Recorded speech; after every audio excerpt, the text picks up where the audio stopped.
ഇന്നത്തെ വീഡിയോയിൽ കുറച്ച് നാളുകൾക്ക് ശേഷം നമ്മൾ വീണ്ടും മുതുമലയിൽ ഒരു സഫാരി എടുക്കാനായിട്ടാണ് വന്നിട്ടുള്ളത്. അപ്പോൾ ഇതിനു മുമ്പ് നമ്മളിവിടെ മുതുമലയിൽ സഫാരി വന്നപ്പോൾ നമുക്ക് കഴിഞ്ഞ തവണ കിട്ടിയ ഒരു സൈറ്റിംഗ് എന്ന് പറയുന്നത് ഒരു ലെപ്പേർഡിൻ്റെ അടിപൊളി ഒരു സൈറ്റിംഗ് ആയിരുന്നു. അപ്പോൾ ഈ കാണുന്ന ഒരു ജീപ്പിലും അതുപോലെ ബസ്സിലും ഒക്കെ ആയിട്ട് നമുക്ക് ഇവിടുന്ന് സഫാരി പോകാനായിട്ടുള്ള ഓപ്ഷൻ ഉണ്ട്. ഈ കാണുന്ന വഴി നമ്മൾ നേരെ മുകളിലേക്ക് നടന്നു ചെല്ലുമ്പോൾ കാണുന്ന ബിൽഡിങ്ങിൽ നിന്നാണ് നമ്മൾ ടിക്കറ്റ് എടുക്കുന്നത്. ഇവിടെ ഫ്രണ്ടിലായിട്ട് തന്നെ ലാസ്റ്റ് നമുക്ക് ഈ കാണുന്ന അനിമൽസിനെയൊക്കെ സൈറ്റ് ചെയ്തത് എന്നാണെന്നുള്ള ഡീറ്റെയിൽസും അതുപോലെ ടിക്കറ്റിൻ്റെ ചാർജ് എല്ലാം വളരെ ഡീറ്റെയിൽഡ് ആയിട്ട് തന്നെ എഴുതി വെച്ചിട്ടുണ്ടാവും. അപ്പോൾ ജീപ്പിനാണെങ്കിലും ബസ്സിനാണെങ്കിലും സഫാരി പോകണമെന്നുണ്ടെങ്കിൽ നമുക്ക് ഇവിടെ വന്ന് ഓഫ്ലൈനായിട്ട് ടിക്കറ്റ് എടുത്തതിന് ശേഷം പോവാം. അപ്പോൾ ഈ കാണുന്നൊരു ബസ്സിലാണ് നമ്മൾ ഇന്ന് സഫാരി പോകാൻ പോകുന്നത്. നമ്മൾ സാധാരണ മുതുമലയിൽ നിന്ന് ബന്ദിപ്പൂർ പോകുന്ന ആ ഒരു റോട്ടിലൂടെ കുറച്ച് ദൂരം ഓടിയതിന് ശേഷമാണ് നമ്മൾ കാടിനകത്തേക്ക് ഡീവിയേറ്റ് ചെയ്യുക. ഈ കാണുന്ന വഴിയിൽ നിന്ന് റൈറ്റിലേക്ക് കണ്ട വഴിയാണ് നമ്മൾ മസനഗുഡി പോകുന്നത്. അപ്പോൾ ഈ ഒരു യാത്രയിൽ തന്നെ നമ്മൾ മസനഗുഡിയും പോയിട്ടുണ്ടായിരുന്നു. അപ്പോൾ മസനഗുഡിയിലെ ഒരുപാട് അനിമൽ സൈറ്റിംഗ് ഒക്കെ ആയിട്ടുള്ള ഒരു കിഡിലും വീഡിയോ പുറകെ വരാനായിട്ടുണ്ട്. അപ്പോൾ നമ്മൾ ഈ കാണുന്നൊരു വഴി കുറച്ച് നേരം മുന്നോട്ട് പോയതിന് ശേഷം ഇതിലൂടെ ലെഫ്റ്റിലേക്ക് തിരിഞ്ഞാണ് കാടിനകത്തേക്ക് കയറുന്നത്. ഈ ലെഫ്റ്റിലേക്ക് അല്ലാതെ തന്നെ പല സ്ഥലങ്ങളിലേക്കും ഇതുപോലെ ഡീവിയേഷൻസ് നമുക്ക് കാണാൻ പറ്റും. അങ്ങനെ നമ്മൾ സഫാരി സ്റ്റാർട്ട് ചെയ്തപ്പോൾ തന്നെ നമുക്ക് ഫസ്റ്റ് കിട്ടിയ ഒരു സൈറ്റിംഗ് എന്ന് പറയുന്നത് ഈ കാണുന്ന പുള്ളിമാനുകളായിരുന്നു. നമ്മൾ ഈ മുതുമല ബന്ദിപ്പൂർ റൂട്ടിൽ പോകുമ്പോൾ അല്ലെങ്കിൽ മസനഗുഡി റൂട്ടിൽ പോകുമ്പോൾ ഇതുപോലെ തന്നെ മയിലുകളും മാനുകളും എല്ലാം നമുക്ക് വളരെ കോമൺ ആയിട്ട് തന്നെ കാണാൻ പറ്റും. അതുകൊണ്ട് തന്നെ സഫാരിക്ക് പോകുന്ന ടൈമിൽ മയിലുകളെയോ അല്ലെങ്കിൽ മാനുകളെയോ കണ്ടു കഴിഞ്ഞാൽ വണ്ടി സാധാരണ ഇങ്ങനെ നിർത്തി തരാറില്ല. എന്തായാലും കുറച്ച് നേരം നിന്ന് ഇതിൻ്റെ കാഴ്ചകളെല്ലാം കണ്ടതിന് ശേഷം നമ്മൾ വീണ്ടും നമ്മുടെ സഫാരി സ്റ്റാർട്ട് ചെയ്തു. കഴിഞ്ഞ തവണ നമ്മൾ ഈ ഒരു റൂട്ടിൽ വന്നപ്പോൾ ഈ പച്ചപ്പൊന്നുമില്ലാതെ കംപ്ലീറ്റ് ആയിട്ട് ഡ്രൈ ആയിട്ടുള്ളൊരു കണ്ടീഷനായിരുന്നു. എന്തായാലും ഇത്തവണ നല്ല പച്ചപ്പെല്ലാം ഉള്ളതുകൊണ്ട് തന്നെ നമുക്ക് ഒരുപാട് അനിമൽസിനെ കാണാനും പറ്റുന്നുണ്ട്. അങ്ങനെ നമ്മൾ പോകുന്ന വഴിക്ക് നെക്സ്റ്റ് കിട്ടിയ ഒരു സൈറ്റിംഗ് ആണ് ഈ കാണുന്ന മ്ലാവ്. നമ്മൾ ഈ മുതുമലയിലോ അല്ലെങ്കിൽ ബന്ദിപ്പൂരെല്ലാം വന്ന് സഫാരി എടുക്കുകയാണെന്നുണ്ടെങ്കിൽ നമുക്ക് ഒരുപാട് അനിമൽസിനെ കാണാനായിട്ടുള്ള ചാൻസ് ഉള്ളതാണ്. പക്ഷേ ഇവിടെ എന്നെ പലപ്പോഴും നിരാശപ്പെടുത്തിയിട്ടുള്ളത് നമ്മുടെ ബന്ദിപ്പൂരിലെ സഫാരി തന്നെയാണ്. ഇതിനു മുമ്പ് 2 തവണ സഫാരി വന്നപ്പോഴും ഒരുപാട് അനിമൽ സൈറ്റിംഗ് ഒന്നും കിട്ടിയിട്ടുണ്ടായിരുന്നില്ല. നേരെ മറിച്ച് നമ്മൾ മുതുമല ബന്ദിപ്പൂർ ആ ഒരു റോട്ടിലൂടെ പോയാൽ തന്നെ നമുക്ക് ഒരുപാട് അനിമൽസിനെ കാണാനായിട്ടുള്ള ചാൻസും ഉണ്ട്. നമ്മുടെ ഈ വീഡിയോയുടെ തൊട്ട് മുമ്പിട്ട വീഡിയോ കണ്ടു കഴിഞ്ഞാൽ അത് വ്യക്തമായിട്ട് തന്നെ മനസ്സിലാവും. കാരണം ബന്ദിപ്പൂർ റൂട്ടിൽ പോയിട്ട് നമുക്ക് അനിമൽ സൈറ്റിംഗ് ഒന്നും കിട്ടാതെ തിരിച്ച് റോട്ടിലേക്ക് വന്നപ്പോഴേക്കും ഒരുപാട് ആനകളുടെ സൈറ്റിങ്ങും ആന ആളുകളായിട്ട് ഓടിക്കുന്നതിൻ്റെ കാഴ്ചകളും അങ്ങനെ ഒരുപാട് കിടിലും വിഷ്വൽസ് നമുക്ക് കിട്ടിയിട്ടുണ്ടായിരുന്നു.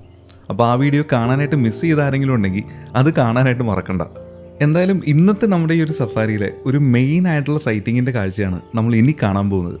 നമ്മൾ ഈ പോകുന്ന വഴിക്ക് വളരെ പെട്ടെന്നാണ് നമ്മുടെ ഡ്രൈവർ വണ്ടി നിർത്തി ഒരു സൈഡിലേക്ക് നോക്കുന്നൊരു കാഴ്ച കണ്ടത്.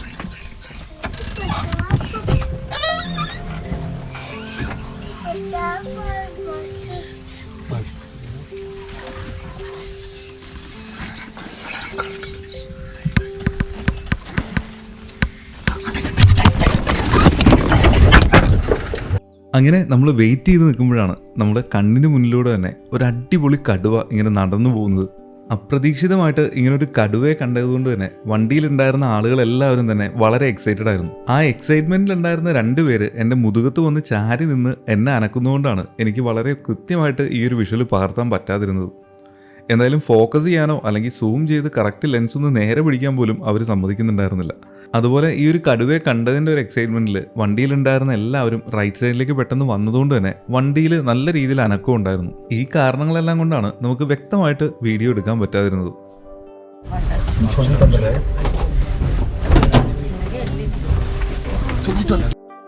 അങ്ങനെ മുതുമലയിൽ നമുക്ക് ഫസ്റ്റ് ടൈം കടുവയെ കാണാൻ പറ്റി. കടുവയെ കാണാൻ പറ്റിയെങ്കിലും വ്യക്തമായിട്ട് വീഡിയോ എടുക്കാൻ പറ്റാത്തതിൻ്റെ ഒരു ചെറിയ സങ്കടവും മനസ്സിലുണ്ട്. നമ്മൾ സാധാരണ ഈ വീഡിയോ എടുക്കാനോ അല്ലെങ്കിൽ ഫോട്ടോ എടുക്കാനൊക്കെയാണ് ഈ ഒരു സഫാരി പ്ലാൻ ചെയ്യുന്നതെന്നുണ്ടെങ്കിൽ പരമാവധി ബസ് സഫാരി എടുക്കാതിരിക്കാൻ നോക്കുന്നതായിരിക്കും നല്ലത്. കാരണം ഇതുപോലെ എന്തെങ്കിലും ഒരു നല്ല സൈറ്റിംഗ് കിട്ടുകയാണെന്നുണ്ടെങ്കിൽ വണ്ടിയിലുള്ള ആളുകളെല്ലാം പെട്ടെന്ന് ശബ്ദം വയ്ക്കുന്നതുകൊണ്ട് തന്നെ ആനിമൽസ് എല്ലാം അകത്തേക്ക് ഓടി പോകാനായിട്ടുള്ള ചാൻസും വളരെ കൂടുതലാണ്. നേരെ മറിച്ച് നമ്മൾ ജീപ്പ് സഫാരിയൊക്കെയാണ് എടുക്കുന്നതെങ്കിൽ അതിൽ വളരെ ലിമിറ്റഡ് ആയിട്ടുള്ള ആളുകളെ മാത്രമായിരിക്കും കൊണ്ടുപോകുന്നത്. ബസ്സിനെ അപേക്ഷിച്ച് കുറച്ചുകൂടി റേറ്റ് കൂടുതലായതുകൊണ്ട് തന്നെ വൈൽഡ് ലൈഫിനോട് കുറച്ചുകൂടി സീരിയസ് ആയിട്ടുള്ള ആളുകളായിരിക്കും കൂടുതലായിട്ടും ഈ ജീപ്പ് സഫാരി എല്ലാം ചൂസ് ചെയ്യുന്നത്. അതുകൊണ്ട് തന്നെ ആനിമൽസിനെ കാണാനും നല്ല രീതിയിൽ ഒബ്സർവ് ചെയ്യാനും നല്ലപോലെ വീഡിയോയും ഫോട്ടോ എല്ലാം എടുക്കാനെല്ലാം ഏറ്റവും ബെറ്റർ ആയിട്ടുള്ളൊരു ഓപ്ഷൻ എന്ന് പറയുന്നത് ജീപ്പ് അല്ലെങ്കിൽ ജിപ്സി സഫാരിയൊക്കെ തന്നെയാണ്. ഈ സഫാരിയുടെ കാര്യം പറഞ്ഞപ്പോഴാണ് വേറൊരു കാര്യം ഓർത്തത്. 2025 മെയ് മാസം ആദ്യത്തെ വീക്കിൽ നമ്മൾ മസായി മാരയിൽ പോകാനായിട്ട് പ്ലാൻ ചെയ്യുന്നുണ്ട്. അപ്പോൾ വൈൽഡ് ലൈഫ് പ്രേമികളായിട്ടുള്ള ആളുകൾക്ക് ആർക്കും തന്നെ മസായിമാരെ എന്താണ് എവിടെയാണെന്നൊന്നും പ്രത്യേകിച്ച് എടുത്തു പറയേണ്ട കാര്യമില്ലല്ലോ. അപ്പോൾ മസായിമാരെ പോകാനായിട്ട് പ്ലാൻ ചെയ്യുന്ന ആരെങ്കിലും ഉണ്ടെങ്കിൽ എൻ്റെ ഒപ്പം ഒരു 5 പേർക്ക് ഈ ഒരു ട്രിപ്പിൽ ജോയിൻ ചെയ്യാം. നമ്മുടെ സഫാരിയുടെ ഒപ്പം തന്നെ ഓൺ സൈറ്റിൽ നമുക്ക് ലൈവായിട്ട് തന്നെ ചെറിയൊരു ട്രെയിനിങ് സെഷനും നമ്മൾ പ്ലാൻ ചെയ്യുന്നുണ്ട്. അപ്പോൾ വൈൽഡ് ലൈഫ് ഫോട്ടോഗ്രാഫിയിലേക്കോ വീഡിയോഗ്രാഫിയിലേക്കോ എല്ലാം വളരെ റീസെൻ്റ് ആയിട്ട് ഇറങ്ങിയിരിക്കുന്ന ആളുകൾക്കെല്ലാം തന്നെ ഇത് നല്ല രീതിയിൽ തന്നെ യൂസ്ഫുള്ളും ആവും. എന്തായാലും മെയ് 1st വീക്കാണ് നമ്മൾ ഈ ഒരു ട്രിപ്പ് പ്ലാൻ ചെയ്തിട്ടുള്ളത്. അപ്പോൾ അതിൻ്റെ കൂടുതൽ ഡീറ്റെയിൽസ് എല്ലാം കമ്മ്യൂണിറ്റി പോസ്റ്റായിട്ട് തന്നെ നമ്മൾ ഉടനെ തന്നെ ഇടുന്നതായിരിക്കും. അതുപോലെ കേരളത്തിനകത്തും പുറത്തുമായിട്ട് നമ്മൾ ഒരുപാട് ചെറുതും വലുതുമായിട്ടുള്ള ട്രെക്കിംഗ് പ്രോഗ്രാംസും സഫാരികളും എല്ലാം പ്ലാൻ ചെയ്യുന്നുണ്ട്. അപ്പോൾ കൂടെ വരാനായിട്ട് താല്പര്യമുള്ള ആരെങ്കിലും ഉണ്ടെങ്കിൽ അതിൻ്റെ പോസ്റ്റുകളെല്ലാം നമ്മുടെ ഇൻസ്റ്റാ അക്കൗണ്ടിൽ കൃത്യമായിട്ട് വരുന്നതായിരിക്കും. അപ്പോൾ എൻ്റെ ഒപ്പം ഇനി വരുന്ന ട്രിപ്പുകളിലെല്ലാം ജോയിൻ ചെയ്യാനായിട്ട് പ്ലാൻ ചെയ്യുന്ന ആരെങ്കിലും ഉണ്ടെങ്കിൽ നമ്മുടെ ന്യൂട്ടൺ വ്ലോഗ്സ് എന്ന് പറയുന്ന ഇൻസ്റ്റാ അക്കൗണ്ട് ഫോളോ ചെയ്യാൻ മറക്കണ്ട.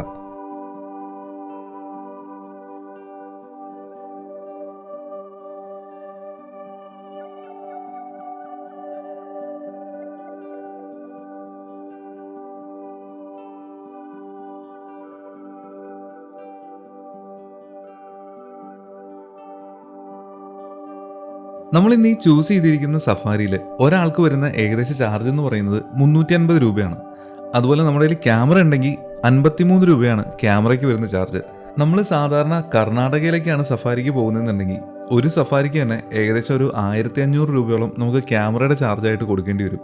അത് വെച്ച് നോക്കുമ്പോൾ കർണാടക ബോർഡറിൽ തന്നെയുള്ള ഈ മുതുമലയിലെ സഫാരിക്ക് 53 രൂപയാണ് ക്യാമറ ചാർജ് എന്നുള്ളത് ഒരു വളരെ പ്ലസ് ആയിട്ടുള്ളൊരു കാര്യം തന്നെയാണ്.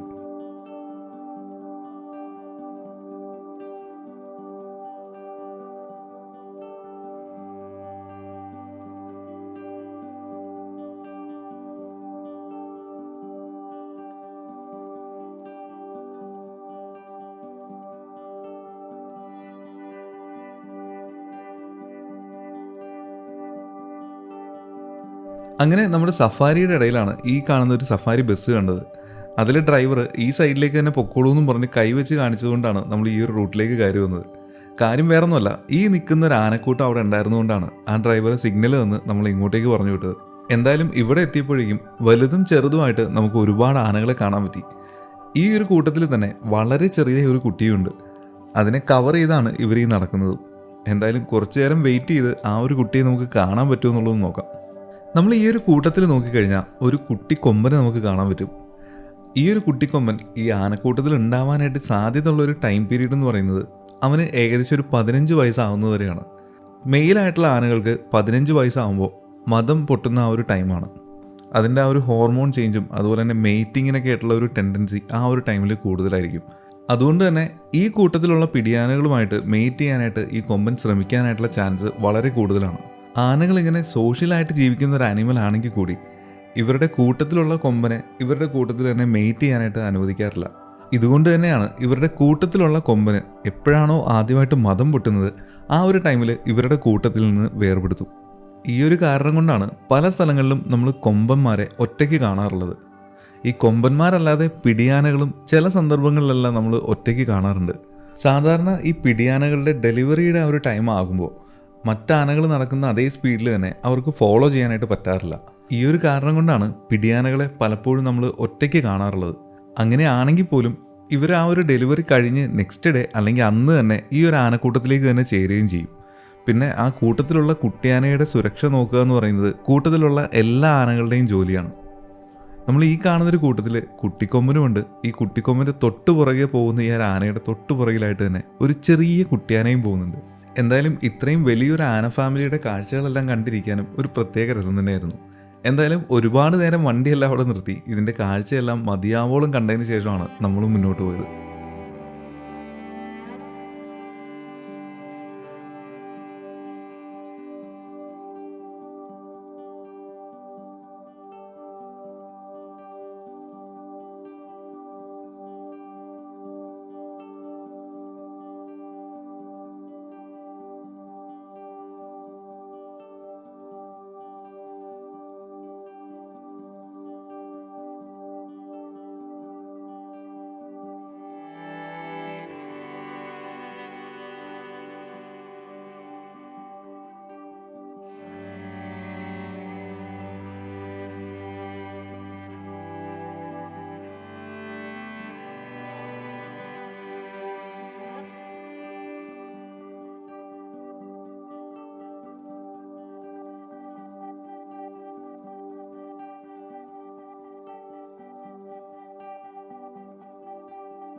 അങ്ങനെ കുറേ അധികം നേരം നിന്ന് ആനകളുടെ കാഴ്ചകളെല്ലാം മതിയാവോളം കണ്ടതിന് ശേഷമാണ് നമ്മൾ മുന്നോട്ട് പോയത്.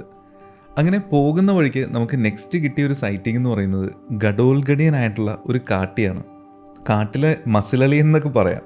സാധാരണ നമ്മൾ കാട്ടിലേക്ക് കയറി കഴിയുമ്പോൾ കാട്ടിൽ ഈ കാണുന്ന കാട്ടിയെ കാണുന്നതിൻ്റെ ഒരു ഫീല് അതൊന്ന് വേറെ തന്നെയാണ്. എന്തായാലും നല്ല ഏജ്ഡ് ആയിട്ടുള്ള ഒരു മെയിലായിട്ടുള്ള കാട്ടിയാണ് നമ്മൾ ഈ കാണുന്നത്. സാധാരണ നമ്മുടെ ഈ കാട്ടികളുടെ കൊമ്പൊന്നും കൊഴിച്ച് കളയാത്തതുകൊണ്ട് തന്നെ ഇവരുടെ കൊമ്പിൻ്റെ ആ ഒരു ഷേപ്പും അതുപോലെ കൊമ്പിൻ്റെ ആ ഒരു വലിപ്പവും അതിൻ്റെ രൂപവും എല്ലാം വെച്ച് തന്നെ ഇതിൻ്റെ ഏജ് നമുക്ക് ഏകദേശം മനസ്സിലാക്കാൻ പറ്റും. എന്തായാലും ആൾ നിൽക്കുന്നത് കുറച്ചധികം ദൂരെയും അതുപോലെ ഒരു ചരിവിലും ആയതുകൊണ്ട് തന്നെ അതിൻ്റെ ഫുള്ളായിട്ടുള്ളൊരു രൂപമൊന്നും നമുക്ക് പകർത്താനും പറ്റുന്നുണ്ടായിരുന്നില്ല. എന്തായാലും കുറച്ച് നേരം നിന്ന് കാട്ടിയുടെ കാഴ്ചകളെല്ലാം കണ്ട് നമ്മൾ വീണ്ടും മുന്നോട്ട് പോവുകയാണ്. അങ്ങനെ നമ്മൾ മുന്നോട്ട് പോയപ്പോൾ നമുക്ക് നെക്സ്റ്റ് കിട്ടിയൊരു സൈറ്റിംഗ് എന്ന് പറയുന്നത് വീണ്ടും ഒരു കൂട്ടം ആനകൾ തന്നെയാണ്. നമ്മൾ പോകുന്ന വഴിയുടെ തൊട്ട് റൈറ്റ് സൈഡിലായിട്ട് തന്നെ അവിടെ ഇവിടെയൊക്കെ ആയിട്ട് ഒരുപാട് ആനകൾ നിൽക്കുന്നുണ്ട്. ഈ ഒരു കൂട്ടത്തിൽ തന്നെ വളരെ ചെറിയൊരു ആനക്കുട്ടിയെ നമുക്ക് കാണാൻ പറ്റും. എന്തായാലും ബാക്കിൽ നിന്ന് ഈ ഒരു ഗോൾഡൻ ലൈറ്റ് വരുന്നതുകൊണ്ട് തന്നെ ആനകളുടെ വിഷ്വൽ പകർത്താനും നല്ല രസമായിരുന്നു. ഈ കാണുന്ന ഒരു തള്ളയാനയുടെ ഒപ്പം തൊട്ട് താഴെയായിട്ട് നോക്കിക്കഴിഞ്ഞാൽ വളരെ ചെറിയൊരു കുട്ടിയെ കാണാൻ പറ്റും. എന്തായാലും ജനിച്ചിട്ട് മാസങ്ങൾ മാത്രമായിട്ടുള്ളൊരു കുട്ടിയാണ് നമ്മൾ ഈ കാണുന്നത്. സാധാരണ ഈ ആനക്കൂട്ടത്തിൽ ഇതുപോലെ ചെറിയ കുട്ടികളുണ്ടെന്നുണ്ടെങ്കിൽ ഇവർ വളരെയധികം കെയർഫുള്ളും അതുപോലെ തന്നെ വളരെ അഗ്രസീവുമായിട്ടാണ് നമ്മൾ കാണാറുള്ളത്. അതുകൊണ്ട് തന്നെ ആനക്കൂട്ടത്തിൻ്റെ ഒപ്പം ഇത്രയും ചെറിയ കുട്ടികളുണ്ടെന്നുണ്ടെങ്കിൽ ഈ സഫാരി വണ്ടികളും ഒരുപാട് നേരം അവിടെ നിർത്തി തരാറുമില്ല.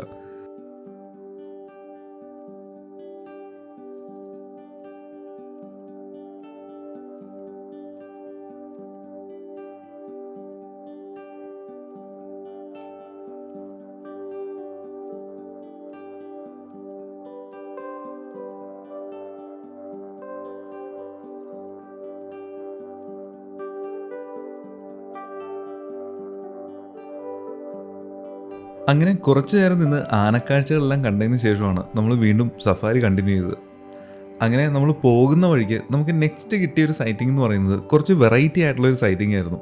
വേറൊന്നുമല്ല, കുറച്ചധികം ഹനുമാൻ ലങ്കൂർ മണ്ണിലിറങ്ങി മണ്ണിൽ നിന്ന് എന്തോ എടുത്ത് കഴിക്കുന്നൊരു സീനാണ്. നമ്മൾ ഈ കാണുന്ന കാഴ്ചയിൽ തന്നെ നമുക്ക് മനസ്സിലാവും അവർ മണ്ണിലേക്ക് കമഴ്ന്ന് കിടന്ന് എന്തോ കടിച്ചു പറിച്ചൊക്കെ എടുത്ത് കഴിക്കുന്നുണ്ട്. അതുപോലെ തന്നെ കൈവച്ചും അവർ പറിച്ച് കഴിക്കുന്നതും കാണാം. എന്താണ് ഐറ്റം എന്നുള്ളത് മനസ്സിലായില്ലെങ്കിലും ഇവരുടെ ആ ഒരു കാഴ്ച കാണാനായിട്ടൊരു പ്രത്യേക രസം തന്നെയായിരുന്നു. അങ്ങനെ കുറച്ച് നേരം നിന്ന് ഹനുമാൻ ലങ്കൂറിൻ്റെ കാഴ്ചകളെല്ലാം കണ്ട് മുന്നോട്ട് പോയപ്പോൾ നമുക്ക് നെക്സ്റ്റ് കിട്ടിയ ഒരു സൈറ്റിംഗ് എന്ന് പറയുന്നത് വീണ്ടും ഒരു കൂട്ടം മാനുകളായിരുന്നു. ഈ വൈകുന്നേരം ആയതുകൊണ്ട് തന്നെ വെയിലെല്ലാം പോയി നിൽക്കുന്ന ഈ ഒരു ടൈമിൽ എന്ത് അനിമലിൻ്റെയും നമുക്ക് വീഡിയോ എടുക്കാനായിട്ടൊരു പ്രത്യേക രസം തന്നെയാണ്. അതുകൊണ്ട് തന്നെ കുറച്ച് നേരം നിന്ന് ഈ മാനുകളുടെ കാഴ്ചകളെല്ലാം ക്യാമറയിലേക്ക് പകർത്തിയതിന് ശേഷമാണ് നമ്മൾ വീണ്ടും മുന്നോട്ട് പോയത്.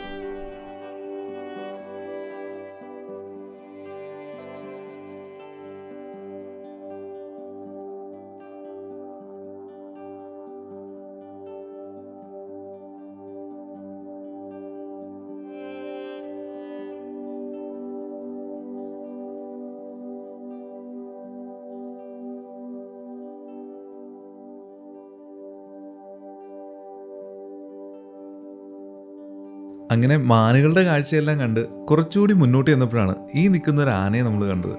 ഞാൻ നേരത്തെ പറഞ്ഞ പോലെ തന്നെ സാധാരണ പിടിയാനകൾ ഇങ്ങനെ ഒറ്റയ്ക്ക് നിന്ന് കാണാറില്ല. എന്തായാലും ഈ ഒരു പിടിയാന അത് പ്രഗ്നൻ്റ് ഒന്നും അല്ലാത്തതുകൊണ്ട് തന്നെ അതൊരു മോഴയാന ആവാനായിട്ടുള്ള ചാൻസും വളരെ കൂടുതലാണ്. പിന്നെ മറ്റൊരു സാധ്യത എന്ന് പറയുന്നത് ഇത് കൂട്ടം തെറ്റിയ ഒരു ആനയാവാനും ചാൻസ് ഉണ്ട്.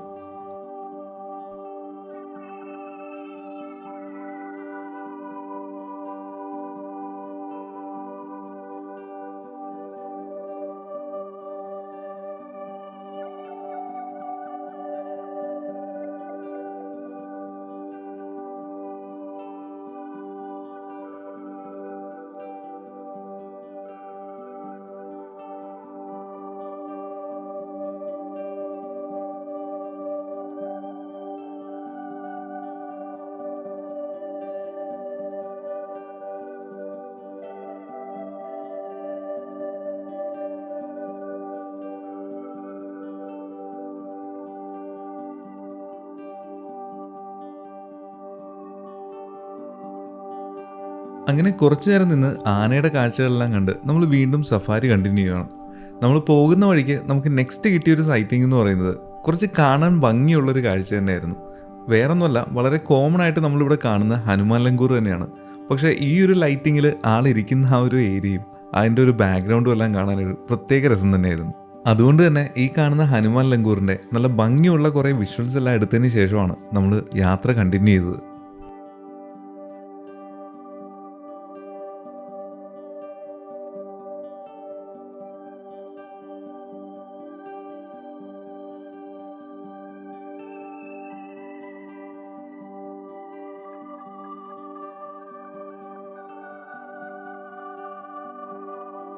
അങ്ങനെ ഹനുമാൻ ലങ്കൂറിൻ്റെ കാഴ്ചകളെല്ലാം കണ്ടു നിന്നപ്പോഴാണ് തൊട്ടടുത്തിരിക്കുന്ന മരത്തിലെ ഈ ഒരു ബേർഡിനെ ശ്രദ്ധിച്ചത്. ഒറ്റ നോട്ടത്തിൽ കണ്ടു കഴിഞ്ഞാൽ നമ്മുടെ അടക്കാക്കിളിയൊക്കെ പോലെ തോന്നുമെങ്കിലും റെഡ് ബാക്ക്ഡ് സ്ട്രൈക്ക് എന്ന് പറയുന്ന ഒരു ഇനത്തിൽപ്പെടുന്ന പക്ഷിയാണ് ഈ കാണുന്നത്.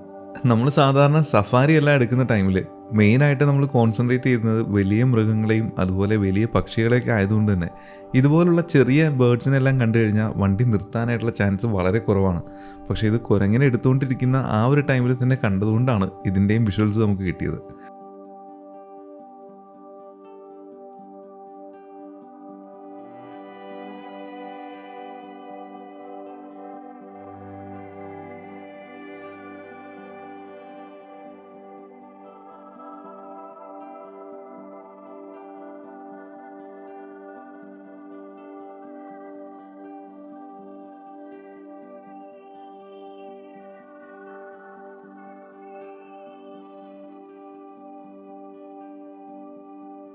അങ്ങനെ നമ്മൾ പോകുന്ന വഴിക്ക് നമുക്ക് നെക്സ്റ്റ് കിട്ടിയ ഒരു സൈറ്റിംഗ് എന്ന് പറയുന്നത് വീണ്ടും ഒരു കൂട്ടം ആനകളാണ്. നമ്മുടെ ഇന്നത്തെ ഈ ഒരു വീഡിയോയിൽ ആനയുടെ അതിപ്രസരം കുറച്ച് അധികം ഉണ്ടെന്നുള്ളത് അറിയാം. പക്ഷേ എന്തായാലും മുതുമലയിൽ വരുമ്പോൾ നമുക്ക് ആനയെ കാണാൻ പറ്റുക എന്നുള്ളത് വളരെ കോമൺ ആയിട്ടുള്ളൊരു കാര്യം തന്നെയാണ്. കാരണം ഇതിനു മുമ്പും നമ്മൾ മുതുമലയിൽ സഫാരി വന്ന ടൈമിൽ ഒരുപാട് ആനകളെ അല്ലെങ്കിൽ ഒരുപാട് ആനക്കൂട്ടങ്ങളെ നമുക്ക് കാണാൻ പറ്റിയിരുന്നു. എന്തായാലും കടുവ ഉൾപ്പെടെ ഒരുപാട് ആനിമൽ സൈറ്റിംഗ് കിട്ടിയതുകൊണ്ട് തന്നെ ഞാനും ഹാപ്പിയാണ്. നമ്മൾ ഈ കാണുന്ന ആനകളുടെ എല്ലാം ദേഹത്ത് നോക്കിക്കഴിഞ്ഞാൽ നല്ല രീതിയിൽ പൊടിയും ചെളിയും എല്ലാം കാണാൻ പറ്റും. അതിൻ്റെ ഒരു കാരണം എന്ന് പറയുന്നത് ഇവർ മഡ് ബാത്ത് എടുത്തതിൻ്റെ ആ ഒരു ചെളി അത് ഉണങ്ങിയതാവാം, അതല്ലെങ്കിൽ ഇതുപോലെ തന്നെ മണ്ണെല്ലാം വാരി ദേഹത്തിടുന്നതും ആവാം. ആനകൾക്ക് പൊതുവെ വിയർപ്പ് ഗ്രന്ഥികൾ ഇല്ലാത്തതുകൊണ്ട് തന്നെ അവരുടെ ശരീരത്തിൻ്റെ ആ ഒരു താപനില നിയന്ത്രിക്കുന്നതിന് വേണ്ടിയിട്ടാണ് ഇതുപോലെ ചെളിയും മണ്ണും എല്ലാം വാരി ദേഹത്തിടുന്നത്.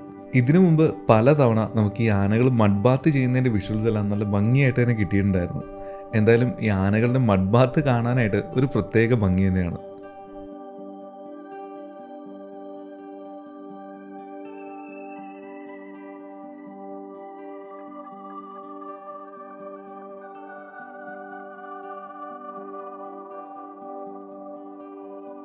അങ്ങനെ ആനകളുടെ കാഴ്ചകളെല്ലാം വളരെ ഭംഗിയായിട്ട് കണ്ടതിന് ശേഷം നമ്മൾ തിരിച്ച് നമ്മുടെ സഫാരി സെൻറ്ററിലേക്ക് തന്നെ എത്തി.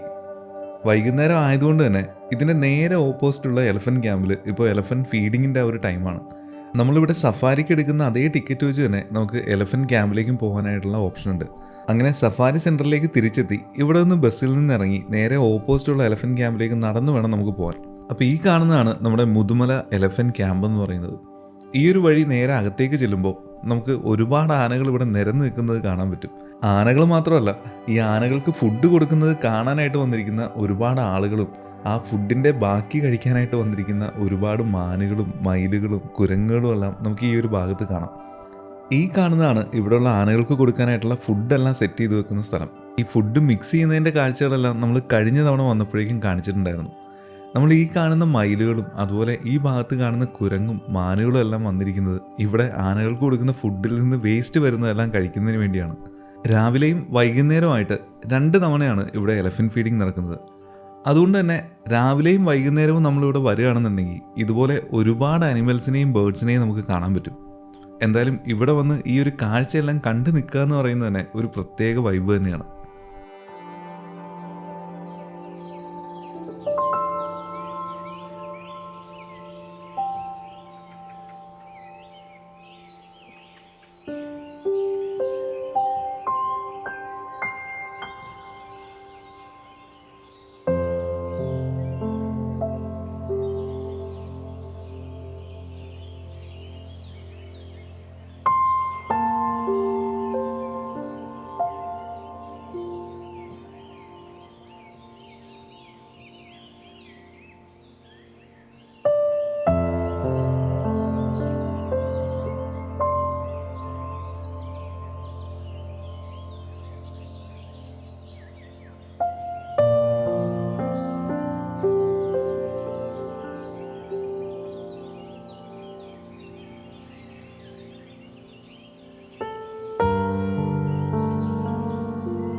നമ്മളിതാ ഈ കാണുന്നതാണ് ഞാൻ നേരത്തെ പറഞ്ഞ മഡ് ബാത്തിൻ്റെ ഒരു മിനിയേച്ചർ ആയിട്ടുള്ളൊരു രൂപം എന്ന് പറയുന്നത്. നല്ല രീതിയിൽ മണ്ണും ചെളിയും എല്ലാം എടുത്ത് ആനകൾ ഇതുപോലെ ദേഹത്തിടുന്നതിനെയാണ് മഡ് ബാത്ത് എന്ന് പറയുന്നത്. ഞാൻ നേരത്തെ പറഞ്ഞ പോലെ തന്നെ ഇവരുടെ ശരീരത്തിൻ്റെ ആ ഒരു താപനില നിയന്ത്രിക്കുന്നതിന് വേണ്ടിയിട്ടാണ് ഇവർ ഈ രീതിയിൽ ചെയ്യുന്നത്. അങ്ങനെ മഡ് ബാത്തിൻ്റെ കാഴ്ചകളെല്ലാം കണ്ടു തന്നപ്പോഴേക്കും ആനകൾക്കുള്ള ഫുഡ് എത്തി. ഈ കാണുന്ന രീതിയിൽ ഫുഡെല്ലാം മിക്സ് ചെയ്തുകൊണ്ടൊന്ന് ഇവിടെയുള്ള ആനകളുടെ വായിലേക്ക് ഡയറക്റ്റ് ഇവിടുത്തെ പാപ്പാമാർ വെച്ചു കൊടുക്കുന്ന കാഴ്ചയാണ് നമുക്ക് കാണാൻ പറ്റുക. നമ്മൾ ഫാമിലി ആയിട്ടോ കുട്ടികളൊക്കെ ആയിട്ടാണ് വരുന്നതെന്നുണ്ടെങ്കിൽ ഇവിടെ വന്ന് ഈ ഒരു കാഴ്ച കാണുകയാണെന്നുണ്ടെങ്കിൽ അതൊരു പുതിയ അനുഭവം തന്നെയാണ്. കാരണം എപ്പോഴും നമുക്ക് കാണാൻ പറ്റുന്നൊരു കാഴ്ചയല്ല ഈ ആനകളെ ഫീഡ് ചെയ്യുന്നത്. ഇവിടെയുള്ള ആനകളിൽ ഭൂരിഭാഗവും ഒന്നുകിൽ കുംകിയാനയോ അല്ലെങ്കിൽ കാട്ടിൽ നിന്ന് ഒറ്റപ്പെട്ടു പോയ ആനകളോ അതുപോലെ തന്നെ എന്തെങ്കിലും തരത്തിൽ അപകടങ്ങൾ ഉണ്ടാക്കിയതോ അല്ലെങ്കിൽ അപകടത്തിൽ പെട്ടതോ ആയിട്ടുള്ള ആനകളാണ്. അതുകൊണ്ട് തന്നെ ഇവിടെ വരുമ്പോൾ നമുക്ക് ഫേമസ് ആയിട്ടുള്ള ഒരുപാട് ആനകൾ നമുക്ക് കാണാൻ പറ്റും. എന്തായാലും ആനകളെ ഈ ഫീഡ് ചെയ്യുന്ന ഈ ഒരു കാഴ്ച അത് കാണാനായിട്ടൊരു പ്രത്യേക രസം തന്നെയാണ്.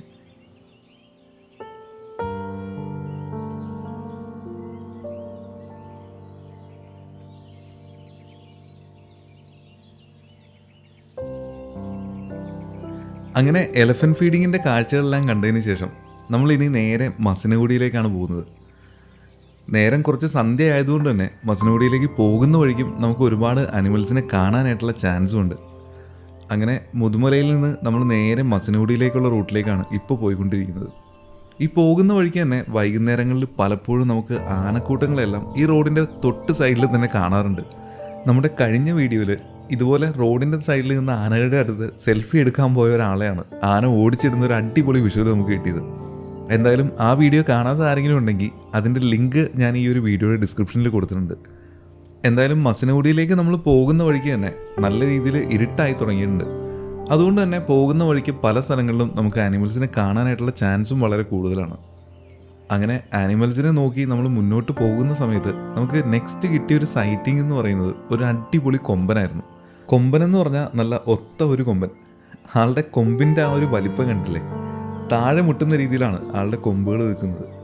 ഇതിനു മുമ്പ് നമ്മൾ കബനിയിൽ ഒരു സഫാരി എടുത്ത ടൈമിലാണ് നമുക്ക് ഇത്രയും വലിപ്പമുള്ളൊരു കൊമ്പനെ കിട്ടിയിട്ടുണ്ടായിരുന്നത്. എന്തായാലും ഇത്രയും നേരം നമ്മൾ ആനകളെല്ലാം കണ്ടുവന്നെങ്കിലും ഈ കാണുന്നൊരു കൊമ്പനെ കണ്ടപ്പോൾ കിട്ടിയൊരു ഫീല് അതൊന്ന് വേറെ തന്നെയായിരുന്നു. എന്തായാലും രാത്രി ആയതുകൊണ്ടും ആൾ മസ്തിലായതുകൊണ്ടും തന്നെ നമ്മൾ അധികം നേരം നിന്ന് അവിടെ വീഡിയോ എടുക്കാനൊന്നും നിന്നില്ല. എന്തായാലും ഇന്നത്തെ വീഡിയോയുടെ അവസാന ഭാഗത്ത് നമുക്ക് കിട്ടിയൊരു സൈറ്റിംഗ് എന്ന് പറയുന്നത് ഒരു അടിപൊളി സൈറ്റിംഗ് തന്നെയായിരുന്നു. എന്തായാലും ഇതിനേക്കാളും അടിപൊളിയായിട്ടുള്ള കുറേ സൈറ്റിങ്ങോട് കൂടി നമ്മുടെ മസനഗുഡിയിൽ നിന്നുള്ളൊരു വീഡിയോ വരാനായിട്ടുണ്ട്. അപ്പോൾ വൈൽഡ് ലൈഫ് എല്ലാം ഇഷ്ടപ്പെടുന്ന ആരെങ്കിലും ഉണ്ടെങ്കിൽ ആ ഒരു വീഡിയോ ഒരു കാരണവശാലും മിസ് ചെയ്യേണ്ട. അപ്പോൾ കടുവയും കാട്ടിയും ആനകളും ഒക്കെ ആയിട്ടുള്ള നമ്മുടെ ഇന്നത്തെ വീഡിയോ എല്ലാവർക്കും ഇഷ്ടപ്പെട്ടു എന്ന് വിചാരിക്കുന്നു. ഇഷ്ടപ്പെട്ടെങ്കിൽ തീർച്ചയായും അത് കമൻറ്റ് ബോക്സിലൂടെ അറിയിക്കുക. അടുത്തൊരു നല്ല വീഡിയോയിലൂടെ നമുക്ക് വീണ്ടും കാണാം. അതുവരെ എല്ലാവർക്കും ബൈ. This is Sam.